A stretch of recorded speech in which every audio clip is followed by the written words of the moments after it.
அஸ்ஸலாமு அலைக்கும் ரஹ்மத்துல்லாஹி வரகாத்து. அன்பிற்கினிய சகோதர சகோதரிகளே, குர்ஆன் காலேஜ் என்ற வகுப்பின் வழியாக நம்முடைய வாழ்க்கையில் வாழ்வின் மாற்றத்தை கொண்டு வருவோம் என்கிற அழகான எண்ணத்தோடு இந்த வகுப்பில் வந்து சேர்ந்துள்ளோம். அல்ஹம்துலில்லாஹ்.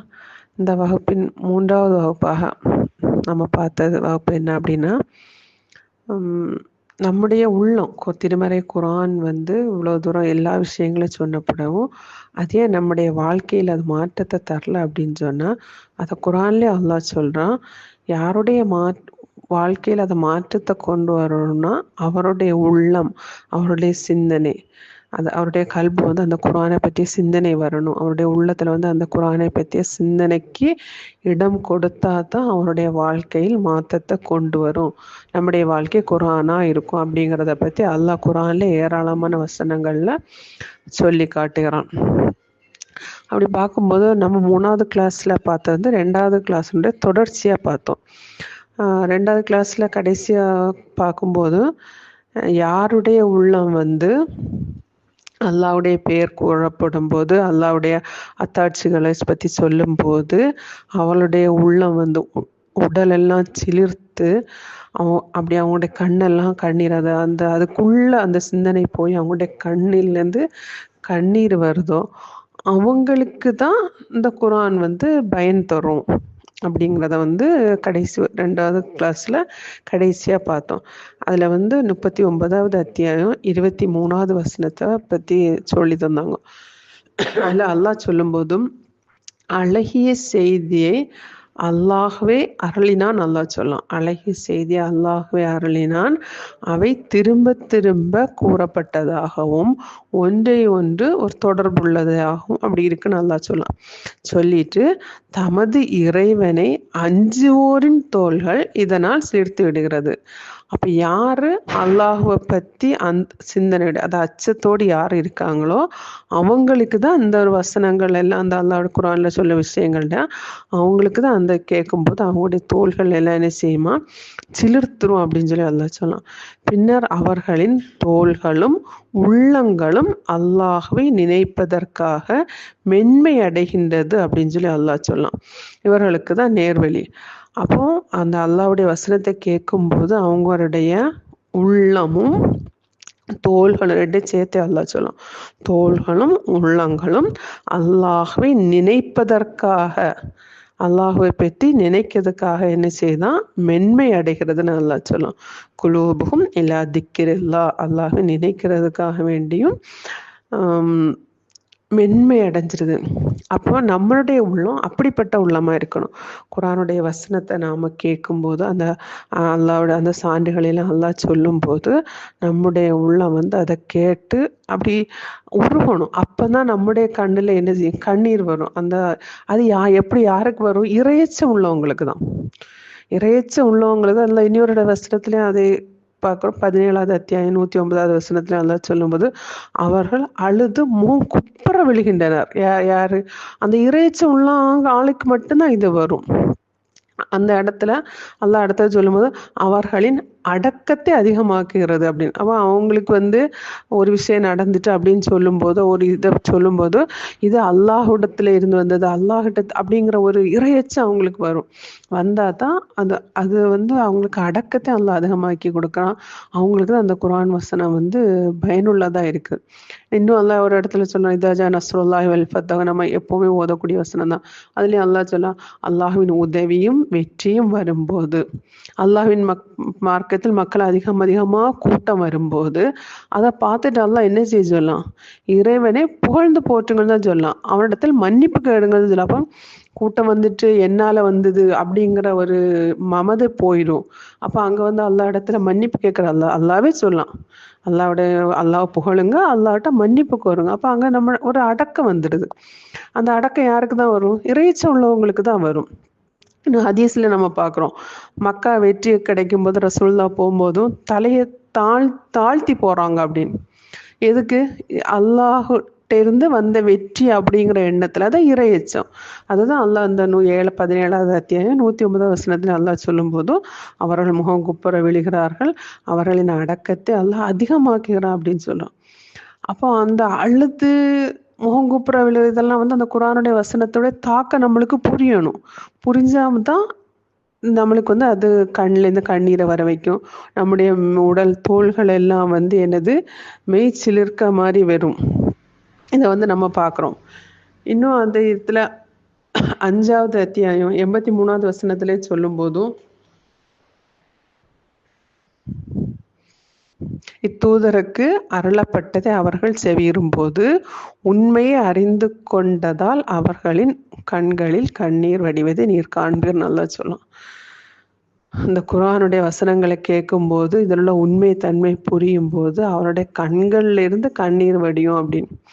அப்போ இது கண்டிப்பாக யாருக்கு வரும்? இறை அச்சம் உள்ளவங்களுக்கு தான் இது வரும். அல்லாஹ் மேல் பயம் உள்ளவங்களுக்கு. அப்போ அப்படிப்பட்ட உள்ளம் நம்மளுக்கு என்ன செய்யணும்? இருக்கணும். இருந்தால் மட்டும்தான் இந்த குர்ஆனுடைய வசனம் வந்து பயனுள்ளதா, வாழ்க்கையின் மாற்றத்தை தரக்கூடியதா இருக்கும் அப்படிங்கிறத தான் அல்லாஹ் ஏராளமான இடங்கள்ல இந்த குர்ஆன்லேயே சொல்லியிருக்கான். அல்லாஹ் நபிமாருடைய வாழ்க்கையை பற்றியெல்லாம் அந்த குர்ஆன்ல நிறைய விஷயங்களை சொல்றான். எதுக்காக வேண்டி? அந்த அந்த விஷயங்கள் எல்லாம் நம்மளுக்கு ஒரு படிப்பினைக்காக வேண்டி அல்லாஹ் சொல்லிட்டு இருக்கான். இதே வந்து குர்ஆனுடைய வசனங்களை பார்த்துட்டு அதை கேட்டுட்டு அதை படிச்சுட்டு நம்முடைய உள்ளத்துல எந்த மாற்றமும் கொண்டு வரல அப்படின்னு சொன்னா நம்முடைய உள்ளம் வந்து இறுகி போன உள்ளமா இருக்கு. இறுகி போன உள்ளத்துல எந்த மாற்றமும் வராது. அப்போ நம்முடைய உள்ளம் அல்லாஹ்வை கண்டு பயப்பட்டு லேசானதா இருந்தாதான் என்ன செய்யும்? குர்ஆனுடைய மாற்றங்கள் நம்மளுக்கு வரும். இறுகிய உள்ளத்தால எவ்வளோ வந்து கெட்ட விஷயங்கள் நடக்கும் அப்படிங்கிறதையும் அல்லாஹ் குர்ஆன்லேயே சொல்றான். 39வது அத்தியாயம் 22வது வசனத்துல அல்லாஹ் சொல்றான்.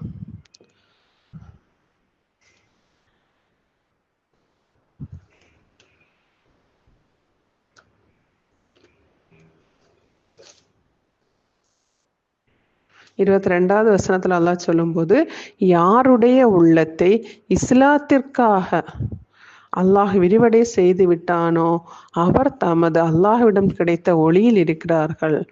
அப்படி அல்லாஹ் வந்து நம்முடைய உள்ளத்தை வந்து அதான் இஸ்லாத்துக்காக விரிவடை செஞ்சுட்டான் அப்படின்னு சொன்னா அது அல்லாஹுடைய ஒளியில இருக்கிறாங்க அப்படின்னு சொல்லலாம். இறைவனை நினைப்பதை விட்டு உங்கள் உள்ளம் இறுகி போனவர்களுக்கு கேடுதான் அப்படின்னு சொல்லி அல்லாஹ் சொல்லலாம். இதுலயும் கடைசி அல்லாஹ் சொல்லும்போது உலாய்க்க ஃபில்லலாலின் முபீன், அவர்கள் வந்து தெளிவான வழிகேட்டில் இருக்கிறாங்க அப்படின்னு சொல்லலாம். இப்போ அல்லாஹ்வுடைய வசனத்தை கேட்கணும் நம்முடைய உள்ளம் வந்து லேசா இருக்கணும். இன்னைக்கு அப்படியே இருக்கிறாங்க. உலகத்துல மக்கள் வந்து எப்படி இருக்கிறாங்க? உலக விஷயத்துல, உலகத்துடைய பொருளாதாரத்துல, உலகத்துல என்ன லைஃப் ஒரு தடவை தான், அதை என்ஜாய் பண்ணி வாழணும் அப்படிங்கிற ஒரு சிந்தனையில இன்னைக்குள்ள மக்களுக்கு வந்து மனசுக்குள்ள அதுதான் லைஃப் ஒரு தடவை தான். அது எப்போ மரணம் வரும்னு தெரியாது. நம்ம என்ன சொல்லலாம்? எப்போ மரணம் வரும்னு தெரியாது. அல்லாஹுக்கு அஞ்சி அல்லாஹுக்கு அடிபணிஞ்சு அல்லாஹ் சொன்ன கட்டளைக்கெல்லாம் மாற செய்யாமல் அல்லாஹ் சொன்ன விஷயத்துல நடந்து மறுமையில் வெற்றி கிடைக்கக்கூடிய வாழ்க்கையை கொஞ்ச நாள் எப்போ மரணம் வரும்னு தெரியாது வாழுங்கன்னு நம்ம சொல்றோம். ஆனால் இன்னைக்கு சில மக்கள் எப்படி இருக்கிறாங்க? உலக விஷயத்துல லைஃபே கொஞ்ச நாள் தான், எப்போ மனுஷனுக்கு மரணம் வரும்னு தெரியாது, இந்த லைஃப்பை அனுபவிக்காம என்ஜாய் பண்ணாம அப்படிங்கிற உலக விஷயத்துல என்ன செய்யறாங்க? மூழ்கி போயிடறாங்க. அவங்களுடைய சிந்தனை வந்து குர்ஆனை விட்டு அல்லாஹ்வுடைய திக்ர் செய்யதை விட்டு அது திக்ர் செய்யறது பக்கம் நெருங்காம என்ன செய்யுது? அவங்கள தூரத்துக்கு கொண்டு போகுது. அவங்க செய்யறோமா இல்லையா? அல்லாஹ்ம இன்னி அலா திக்ரிக்க வசுக்ரிக்க ஹுஸ்னி இபாதத்திக்க, அல்லாஹ் இறைவா, என்னுடைய இறைவா, உன்னை நினைப்பதற்கும், அல்லாஹ்ம இன்னி அலா திக்ரிக்க, உன்னை நினைப்பதற்கு சொல்லும். அப்ப அல்லாஹ்வை நினைக்கக்கூடிய உள்ளமா நம்முடைய உள்ளம் மாறணும். அப்பந்தான் வந்து திருமறையினுடைய வசனங்கள் வந்து நம்முடைய உள்ளத்துல வந்து ஒரு தாக்கத்தை உருவாக்கும் அப்படிங்கிறத நம்ம கிளாஸ்ல பார்த்தோம். இன்னும் சொல்ல போனா நிறைய நபிமார்களுடைய வாழ்க்கையிலேருந்து நமக்கு சொல்லக்கூடியதுல மூசா நபியுடைய வாழ்க்கையில உள்ள ஒரு சில விஷயங்கள் பெரிய படிப்பினை. மூசா நபி சமுதாயத்துல வந்து ஒருவர் கொல்லப்படுகிறார். அதை பத்தி அல்லாஹ் குர்ஆன்ல சொல்லும்போது அந்த மக்களுக்கு அல்லாஹ் வந்து தன்னுடைய அத்தாட்சியை எடுத்து காமிச்சப்புறம் அந்த மக்கள் வந்து அவங்களுடைய மனசு எப்படி இருந்துங்கிறத பத்தி அல்லாஹ் வந்து அழகான முறையில தன் திருமறையில சொல்லி காணிக்கிறார். 2வது அத்தியாயம் 60வது வசனத்துல இருந்தே இருக்கு அதை பத்தி. மூசா நபியுடைய சமுதாயத்து மக்களுக்கு தண்ணீர் தேவைப்படும் போது கூட அந்த மக்கள் வந்து மூசாவை உன்னுடைய இறைவன்ட்ட கேளு அப்படின்னு சொல்றாங்க. அப்ப மூசா நபி அல்லா இடத்துல கேட்குறாங்க. அல்லாஹ் வந்து கையில இருக்க கைத்தடியால பாறை அடிக்க சொல்லும்போது பாறையில இருந்து தண்ணி வந்தது. அதுலேருந்து 12 ஊற்றுகள் வந்தின வரைக்கும் அல்லாஹ் குரான்ல சொல்றான். அந்த மக்கள் வந்து அந்த தண்ணியை குடிக்க தான் செய்கிறாங்க. அதே மாதிரி உணவு விஷயத்துலையும் ஒரே உணவை சாப்பிட்டுட்டு இருக்கிறவனோட இறைவன்கிட்ட கேளுன்னு சொல்கிறாங்க. இதே மாதிரி தண்ணி கிடைக்குது, உணவு கிடைக்குது, எல்லாம் கிடைச்சும் அந்த மக்கள் என்ன பண்ணலை, அல்லாஹை வந்து ஏற்றுக்கொள்ளக்கூடிய மனப்பக்குவம் வந்து அந்த உள்ள வந்து அவங்களுக்கு வரல அப்படிங்கிறத அல்லாஹ் குரான்ல சொல்லி காமிச்சிட்டே இருப்பான். அந்த இதுலேருந்து 60வது அத்தியாயத்துலேருந்து 60வது வசனத்துல இருந்தே சொல்கிறான். அதில் அங்கே வந்து முசா நபி சமுதாயத்தில் ஒரு கொல்லப்படுறாரு. அதில் ஒரு வழக்கு வரும்போதும் அந்த மக்கள் தான் உம்முடைய இறைவர்கிட்ட கேட்டு சொல்லுங்க அப்படின்னு சொல்லி மூசா நபிகிட்ட சொல்லும் போதும் மூசா நபி அல்லாட்ட இதற்கான ஒரு தீர்வு கேட்கும்போது அல்லாஹ் வந்து ஒரு காளை கண்ணா இருக்கிறதுக்கு மூசா நபி சமுதாயத்து மக்களுக்கு சொல்றதுக்கு அல்லாஹ் சொல்றான். அப்போ மூசா நபி வந்து மக்கள்கிட்ட சொல்றாங்க, அல்லாஹ் வந்து கட்டளை இட்டு ஒரு காளை கண்ணா இருக்கிறதுக்கு. திருப்பி அந்த மக்கள் என்ன கேட்குறாங்க, சரி காளை கண்ணை எடுக்கணும், அந்த காளை கண்ணு எப்படி இருக்கணும் அப்படின்னு சொல்லி கேட்குறாங்க.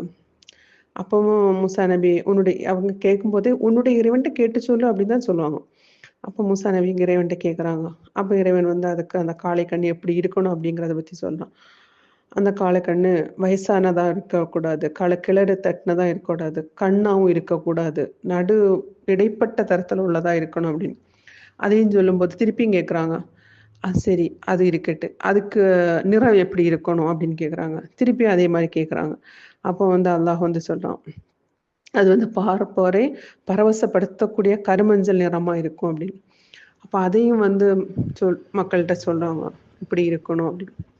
திருப்பி அவங்க கேட்குறாங்க, உன்னுடைய இறைவன்கிட்ட கேட்டு சொல்லு, அது இன்னும் தெளிவா எங்களுக்கு வேணும், இன்னும் அது எங்களுக்கு குழப்பமா இருக்கு, இன்னும் எங்களுக்கு வந்து அதை பற்றிய தெளிவான விளக்கம் வேணும் அப்படின்னு. அதே மாதிரி மூசா நபி கேட்கும்போது அல்லாஹ் இன்னும் சொல்றான், அது வந்து நிலத்தை வந்து ஏருக்கு உழவுக்காக பயன்படுத்தப்பட்டதா, விவசாயத்துக்கு தண்ணி அடிக்க இதுக்கெல்லாம் பயன்படுத்தப்படாததா இருக்கணும் அப்படின்னு சொல்லிட்டு அல்லாஹ் வந்து சொல்லி கொடுக்குறான். அதே மாதிரி அதுக்கு வந்து எந்த தழும்புகளும் இருக்கக்கூடாது, எந்த குறைபாடுகளும் இருக்கக்கூடாது, எந்த மாசு இல்லாத ஒரு காளைக்கண்டா இருக்கணும் அப்படின்னு சொல்லி.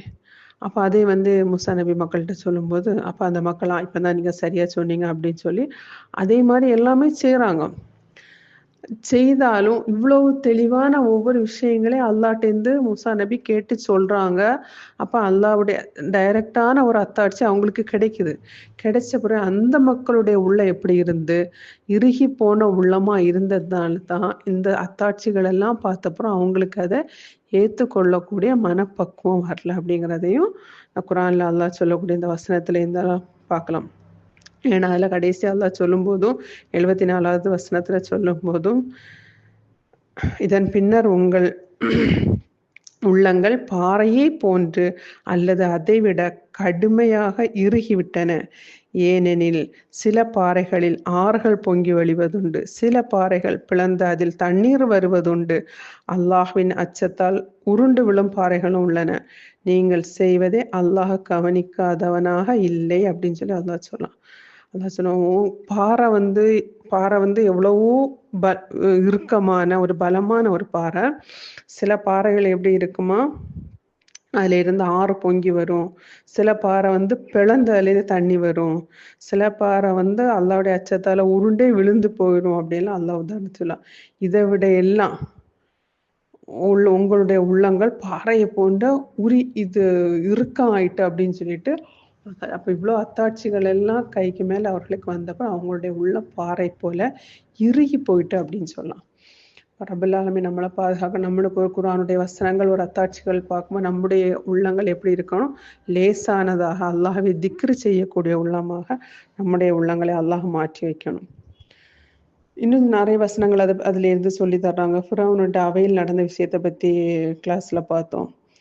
ஃபிரௌன் நம்ம எப்போவுமே எல்லாரும் அதிகமாக கேள்விப்பட்டது ஃபிரௌனுடைய அவையில் என்னெல்லாம் நடந்தது, சூனியக்காரர்கள் என்ன செஞ்சாங்க அப்படிங்கிறத நம்ம அதிகமாக கேள்விப்பட்டிருக்கோம். அங்கேயும் ஃபிரௌன் மூசா நபி அவர்கள் வந்து சொல்லும்போது மூசா நபி அவர்கள் ஃபிரௌனுடைய அவையில் வந்து ஒவ்வொரு அத்தாட்சிகளாக அந்த சூனியக்காரர்கள் வந்து அவர்களே கயறுகள் எல்லாம், அதாவது அவங்க வந்து பாம்பு மாதிரி நெளிகிற மாதிரி ஒரு மேஜிக் தான் பண்ணுறாங்க. கண்கட்டி வித்தை மேஜிக் பண்றாங்க. ஆனா அல்லாஹ் மூசா நபிக்கு கட்டளை இடுறான், உன்னுடைய கைத்தடி கீழே போடு அப்படின்னு. அதே மாதிரி போடுவீராகன்னு சொல்லும்போது மூசா நபி கைத்தடியை கீழே போடும்போது அந்த கைத்தடி அந்த அந்த அவர்கள் சூனியக்காரர்கள் போட்ட பாம்பை எல்லாம் முழுங்கிடுது. அதைங்க அல்லாஹ் குரான்ல சொல்லலாம். இதையெல்லாம் பார்த்த பிறவும் ஃபிரௌனுடைய மனசு எப்படிதான் இருக்கு? நான் தான் கடவுள், நான் தான், அதாவது என்னை தாண்டி எதுவுமே இல்லைங்கிற ஒரு இறுகிய மனம் இருந்தல. அதுல வந்து அல்லாவுடைய அத்தாட்சிகள் எதுவுமே என்ன செய்யல, ஃபிரௌனையும் அசைக்கல அப்படிங்கிறது. ஆனா அந்த சூனியக்காரர்கள்லாம் அல்லாஹுடைய கிருபையினால வந்து இஸ்லாத்தை ஏதாவது ஃபிரௌன் வந்து மாறுகால் வாங்கிக்குவேன் அப்படின்னு சொல்லி சொன்ன பிறகும், ஆனா மூசா சொன்ன இறைவன் தான் எங்களுடைய இறைவன் சொல்லி அவர்களெல்லாம் ஏற்றுக்கொண்டார்கள். இந்த ஃபிரௌனுடைய உள்ளம் எப்படி இறுகிய உள்ளமா இருந்ததை வந்து ஃபிரௌனுடைய வாழ்க்கையில், மூசா நபியுடைய வாழ்க்கையில இந்த இதையும் தொடர்ந்து வந்து பார்க்கும்போது நிறைய விஷயங்கள் அதுலேருந்து பார்த்தோம். இன்னும் புகாரில் உள்ள ஹதீஸை பார்த்தோம். உள்ள அதாவது பூமியில வந்து 3 வகையான நிலம், மண்ணை பத்தி பார்த்தோம்ல. மழை பொழியும் போது மழை எல்லா இடம் ஒன்று போல தான் வருது. அந்த மழை தண்ணியை வந்து முதல் வகையான மண் எப்படி வைக்குதுன்னா, அந்த மழை தண்ணியை உள்வாங்கி பூமிக்கு உள்ள வாங்கி அந்த மண்ணை வந்து அதில் உள்ள புல் பூண்டுகள் மரம் செடிகளை எல்லாம் உள்ளே இருந்து முளைக்க வைக்கிறது. அதாவது வாங்கினதை தண்ணியை பயனுள்ளதாட்டு மக்களுக்கு பிறருக்கு பயன்படுத்துகிற மாதிரி அதை வந்து உபயோகப்படுத்த, ஆடு மாடுகள் சரி எல்லாமே பயன்படுத்துகிற மாதிரி மனுஷங்களுக்கு எல்லாருக்கும் பயனுள்ளதாட்டு வெளிப்படுத்துது. 2வது வகையான மண் வந்து அதை வந்து தேக்கி குளம் குட்டையாட்டு வச்சு அதுலேயும் வந்து மனிதர்கள் தண்ணி குடிக்கிறதுக்கு குளிக்கிறதுக்குன்னு எல்லா விஷயத்துக்கும் மனிதர்களுக்கு தேவையான நீர், ஆடு மாடு விலங்குகளுக்கு தேவையான நீரை வந்து அது சேர்த்து வைக்கிறதுனால அது ஒரு பயனுள்ளதாக அமையுது.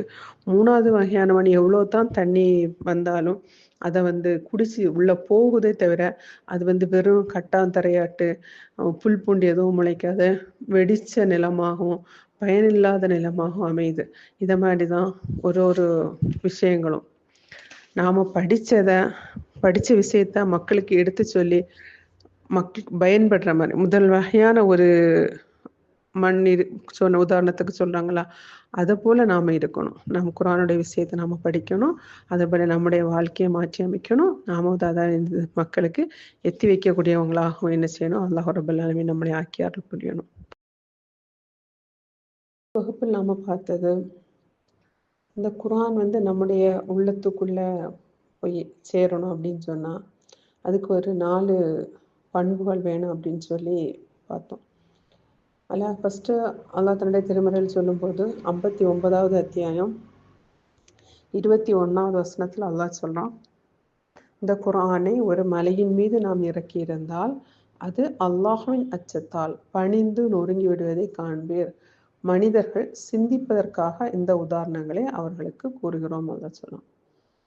மேலோட்டமாக நம்ம பார்க்கும்போது இந்த குர்ஆனை மலைக்கு மேலே இறக்கி வச்சா அந்த மலை வந்து அல்லாஹ்வுடைய அச்சத்தால் பணிஞ்சு நொறுங்கி விடும் அப்படின்னு சொல்லி மேலோட்டமாக நம்ம பார்க்குறோம். நம்முடைய எண்ணமும் அப்படிதான் இருக்கும்.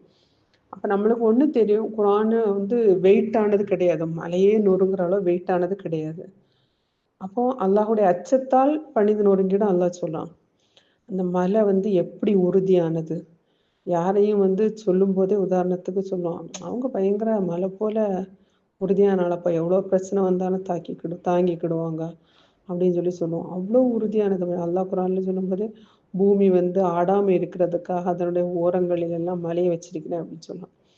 பூமி வந்து அசங்காம ஆடாம வந்து நம்மளுக்கு எந்த ஒரு ஷேக்கும் தெரியாமல் இருக்கிற அளவும் அல்லாஹ் வந்து அதனுடைய ஓரங்களை வந்து மலைன்னு சொல்லும்போது மேலே எவ்வளோ உசரமாக மலை இருக்கோ கீழே பூமிக்கு அடியிலையும் அது வந்து பாறைகள் வந்து கீழே இருக்கும் அப்படிங்கிறத நம்ம பார்க்குறோம்.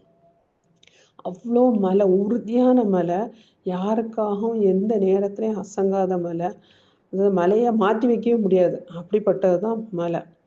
அப்படிப்பட்ட மலையை வந்து அல்லாஹ் அந்த குர்ஆனை மலைக்கு மேலே இறக்கி இருந்தான்னா அந்த மலை அல்லாஹுடைய அச்சத்தால் வந்து ஒன்றுமே இல்லாமல் வெறும் கல்லா வெறும் மண்ணா ஒரு சுக்கு நூறா போயிருக்கும். அந்த குர்ஆனுக்கு முன்னாடி நான்லாம் பெரிய ஆளே இல்லை அப்படின்னு சொல்லி மலை பொடிச்சு போயிடும் அப்படிங்கிற மாதிரி அல்லாஹ் வந்து ஒரு வர்ணனையோட சொல்லலாம். இதை வந்து நம்ம உள்ளத்தால் யோசித்து பார்த்தோன்னா அதனுடைய தாக்கம் வந்து நம்மளுக்கு கண்டிப்பாக புரியுது.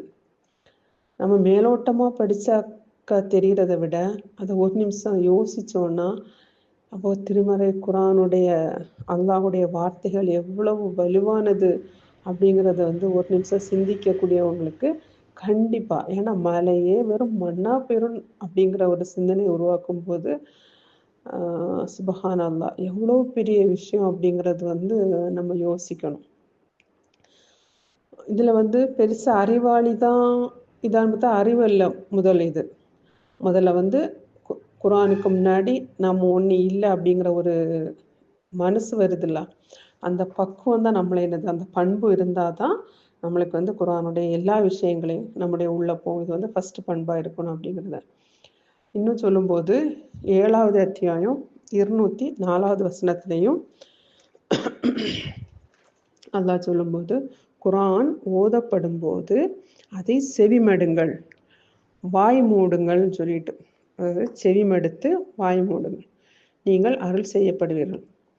இதை தான் நம்ம தொழுகையில் ஜமாத்து இமாம் ஜமாத் பண்ணும்போது நம்ம இமாம் ஓதும்போது நாம் பின்னாடி ஓத மாட்டோம்,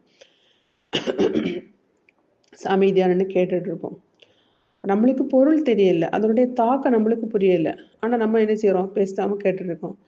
சில இமாம்கள் ஓதும்போது அழுறதை பார்க்குறோம், அவங்களுக்கு அதனுடைய பொருள் புரிஞ்சு அதுக்காக அவங்க கண்ணீர் விட்டு அழகக்கூடியதை நம்ம பார்க்க தான் செய்கிறோம். குரான் ஓதும்போது நம்ம என்ன செய்யணும், வாய் மூடி கேட்கணும் அப்படிங்கிறதையும் பார்க்குறோம். அடுத்தது 50வது அத்தியாயம் 37வது வசனத்தில் சொல்லும் போதும், யாருக்கு உள்ளம் உள்ளதோ அல்லது கவனமாக செவிகிறாரோ அவருக்கே இதில் படிப்பினை உள்ளது. யாருக்கு உள்ளதோ, அப்போ எல்லாருக்கும் தான் உள்ள இருக்கு, நம்ம எல்லாருக்கும் உள்ள இருக்கு. அடுத்தது என்ன சொல்லலாம், அல்லது கவனமாக செவி இருக்கிறாரோ, அப்போ எல்லாருக்கும் நம்மளுக்கு செவி இருக்கு, ஆனால் கவனமாக கேட்டு அதை உள்வாங்குறோமா, அந்த பண்பான நம்முடைய பண்பு இருக்கலாம் இருக்க, குரானுடைய வசனத்தை உள்வாங்கக்கூடிய அப்படிப்பட்ட உள்வாங்கக்கூடிய பண்பு இருந்து அந்த கவனமாக செவிட்டோன்னா தான் அவர்களுக்கு இதில் படிப்பினை உள்ளதுன்னு சொல்லி 50வது அத்தியாயம் 37வது வசனத்திலே அல்லாஹ் சொல்றாங்க. இந்த 3வதுடைய பண்பு பார்த்தோன்னா முன்முடிவு இல்லாமல் இருக்கணும். அதாவது ஒரு விஷயத்த இப்படி தான் இருக்கும் அப்படின்னு சொல்லி நம்ம முடிவு பண்ணிட்டு அதை ஹேண்டில் பண்ணக்கூடாது, பார்க்கக்கூடாது. நம்ம எப்படி இருப்போம், குரான் நம்ம பார்க்குறோம், நம்ம முன்னோர்கள் எதையெல்லாம் சொல்லி தந்தாங்களோ அதுதான் வாழ்க்கை. முன்னோர்கள் எதை பற்றியெல்லாம் குரானில் அப்படி இருக்கு இப்படி இருக்குன்னு சொல்லியிருப்பாங்கல்ல, அதையெல்லாம் நாம் என்ன செய்கிறோம், குரான் சொல்லி இதுதான் அப்படி ஃபாலோ பண்ணோம் அப்படின்னு சொல்லி இருக்கோம். அப்படி முன்முடிவு இல்லாமல் நம்ம என்ன செய்யணும்னா குரானை வசனங்களை உள்வாங்கணும். அப்போ நம்முடைய உள்ள எப்படி இருக்கணும், எம்டியா கிளீனா, எதுவுமே யோசிக்காம, எதை பற்றி குரான் இப்படி தான் சொல்லும் இதை தான் சொல்லும் அப்படின்னு இல்லாமல் குரான் என்ன சொல்லுது, குரானுடைய வசனங்கள் எதை சொல்லி தருது அப்படிங்கிற அந்த மனசை எம்டியா வச்சுட்டு நம்ம யோசிச்சாதான், கிளீனா வச்சுட்டு நம்ம யோசிச்சாதான் இந்த குரானுடைய வசனங்கள் நம்ம என்ன செய்யும், நம்முடைய உள்ளத்தை தாக்கும். அப்பதான் நம்முடைய உள்ளத்துக்குள்ள அது போய் சேரும் அப்படின்னு சொல்லியும் அல்லாஹ் குரான்ல சொல்றான். அதுக்கும் 5வது அத்தியாயம் 104வது வசனத்துல சொல்லும் போதும்,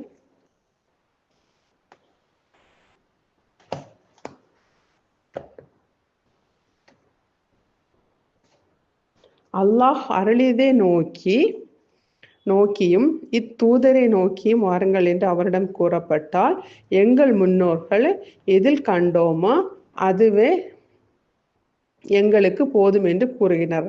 அவர்களின் முன்னோர்கள் எதையும் அறியாமலும் நேர்வழி பெறாமலும் இருந்தாலுமான் அல்லாவே கேட்குறான். அல்லாஹ் அருளி இந்த குரானை பற்றி சொல்லும்போது அவர்கள் சொல்லும்போது அவங்க என்ன செய்வாங்க, எங்கள் முன்னோர்கள் எல்லாம் எதை சொன்னாங்களோ, முன்னோர்கள் எல்லாம் எதை பற்றி பேசினாங்களோ, முன்னோர்களை எதை எங்களுக்கு சொல்லியிருந்தாங்களோ அதை போல நாங்கள் என்ன செய்யோம் இருக்கோம் அப்படின்னு சொல்லாங்க. அப்போ இவர்களுடைய முன்னோர்கள் எந்த நேர்வழி பெறாமல் வழிகேட்டில் இருந்தால் இவங்களும் அதே ஃபாலோ பண்ணுவாங்களா, அப்போ இவங்களுக்குன்னு ஒரு அறிவில்லை, இவங்களுடைய உள்ள நாம சொல்லதை கேட்கலையா அப்படின்னு சொல்லிட்டு அல்லாவே குரான்ல 5வது அத்தியாயம் 104வது வசனத்துல சொல்லதை பார்க்கணும். இன்னும் 3வது உள்ள பண்பு எப்படி இருக்கான்னா, நம்ம எதை கேட்டாலும் ஒரு செயல்படுத்தக்கூடிய ஒரு தயார் நிலை வரணும்.